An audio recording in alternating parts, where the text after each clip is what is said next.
bagi maksud menjalankan PRU Dewan Negeri Johor ke-16, SPR telah menetapkan tarikh-tarikh penting seperti berikut.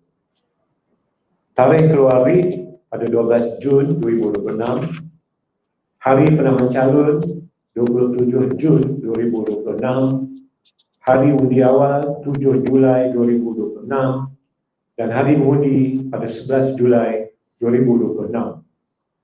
Tarikh-tarikh penting bagi PRU Dewan Negeri Negeri Sembilan ke-16 bagi maksud menjalankan PRU Dewan Negeri Negeri Sembilan ke-16, SPR telah menetapkan tarikh-tarikh penting seperti berikut.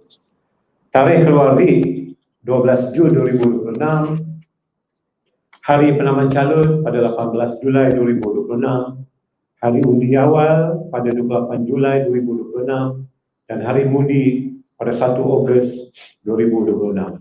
Sekian, wabillahi taufiq wal hidayah. Assalamualaikum warahmatullahi taala wabarakatuh.